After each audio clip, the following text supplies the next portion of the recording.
Salve, salve! Chegou a hora de falar sobre ciência.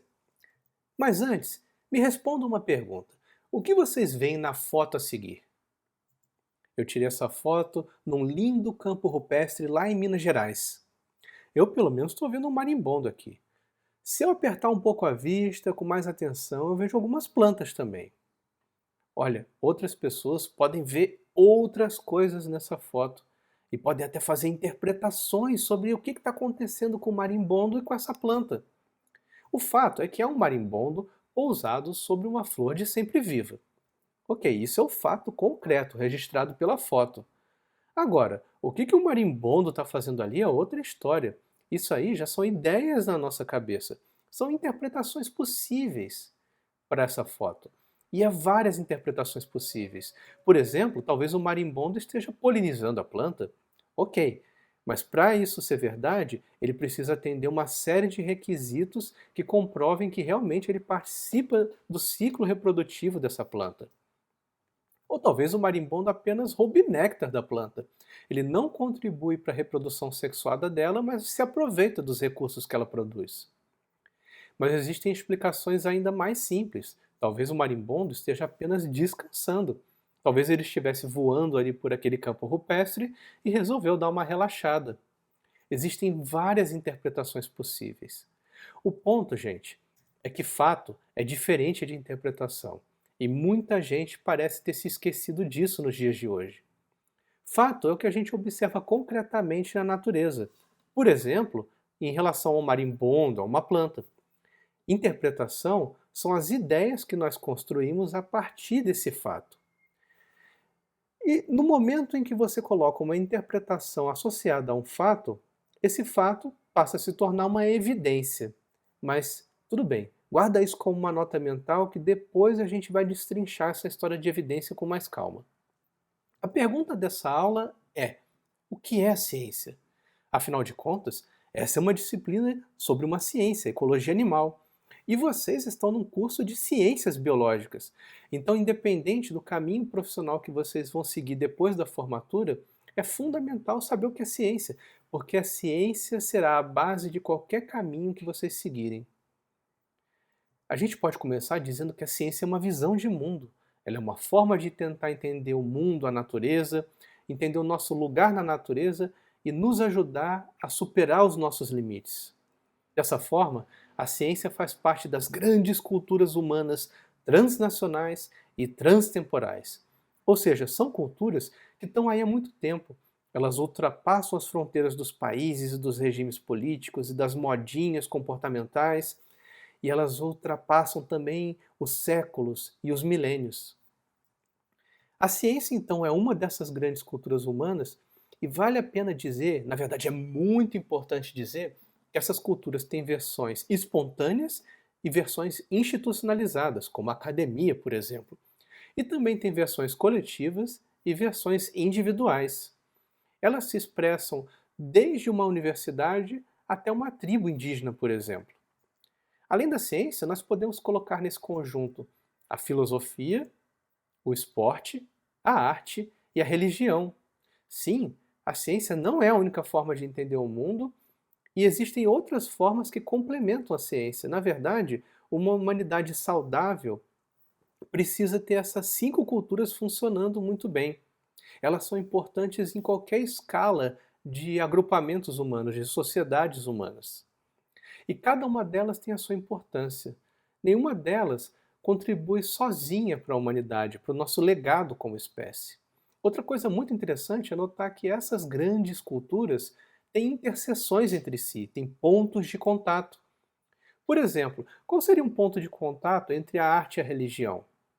É só a gente pensar na arte religiosa, como a Capela Sistina lá no Vaticano, ou como o Barroco Mineiro. Além disso, existe uma interseção, aliás, várias interseções entre o esporte e a arte. Pensa, por exemplo, na ginástica rítmica. É uma união perfeita entre essas duas culturas. Há também pontos de contato entre filosofia e esporte, como no caso da ética desportiva. E há muitos pontos de contato entre ciência e filosofia. Depois eu vou explicar por quê. Pensemos, por exemplo, no caso da epistemologia, a área que tenta entender como o conhecimento é produzido. E, por mais que essas duas ciências tenham muitas brigas, muita rixa entre si, por mais que essas duas culturas tenham uma história um pouco turbulenta entre si, dá para dizer que a ciência e a religião também têm pontos de contato, como no caso da meditação. A meditação é uma prática comum a várias religiões orientais e também ocidentais. E ela também é um assunto de estudo da ciência. Olha, e tem algumas atividades que estão na interseção entre três ou mais dessas culturas. Por exemplo, o que estaria ligando esporte, arte e religião? A gente pode pensar nas artes marciais orientais, como o Jiu-Jitsu. E existem algumas grandes questões existenciais que unem as cinco culturas, como, por exemplo, a origem da vida. A relação entre duas ou mais dessas culturas vai ainda mais longe, vai ainda mais fundo. A gente pode dizer que a filosofia é mãe da ciência. Sim, as ferramentas de pensamento, de raciocínio que nós usamos na ciência vieram da filosofia. E a ciência se desenvolveu ao longo dos milênios como uma espécie de desdobramento da filosofia, uma cultura filha dela. A filosofia foca no raciocínio, ou seja, nas interpretações. Já a ciência foca nas evidências. E, só para lembrar, o que é evidência mesmo? Evidências são fatos interpretados à luz de interpretações, à luz de ideias. São fatos conectados a ideias. Ou seja, enquanto a filosofia tenta entender o mundo e o nosso lugar nele puramente através do raciocínio, a ciência faz isso também pegando as ferramentas que a filosofia inventou, mas tenta contrastar expectativa com realidade. Ou seja, não basta a gente imaginar como o mundo é, a gente tem que fazer medições sobre o mundo e ver se essas medições batem com expectativas que nós teríamos caso as nossas ideias realmente fossem verdadeiras. Então dá para dizer que a ciência é uma cultura obcecada por contrastar expectativa e realidade. Ok, isso define a ciência como grande cultura. Não dá para a gente dizer que existe um único método científico, porque cada ciência usa um conjunto de métodos científicos.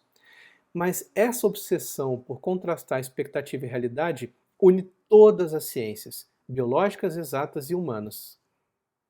Tudo bem, mas o que é um cientista profissional então? O que é uma pessoa que se dedica a essa grande cultura humana? Primeiro, um cientista ganha vida fazendo ciência como carreira. Ou seja, você coloca comida na sua mesa fazendo pesquisa. Além disso, cientista é uma pessoa que tenta entender o mundo usando o método científico. Mas lembrando aí que não existe um único método científico, mas vários métodos científicos. O que une todos eles é contrastar a expectativa com a realidade. O cientista também recebeu treinamento suficiente para fazer pesquisa de forma profissional. E um cientista produz conhecimento novo e publica suas descobertas nos meios oficiais. Uma pessoa não é um cientista profissional se ficar guardando na gaveta de casa as coisas que descobre. O cientista tem que fazer comunicação. E além disso, para uma pessoa ser reconhecida como cientista profissional, ela tem que ser reconhecida pelos pares. A ciência é uma cultura humana, e como em toda cultura humana, a validação pelos pares é fundamental para você fazer parte daquela tribo.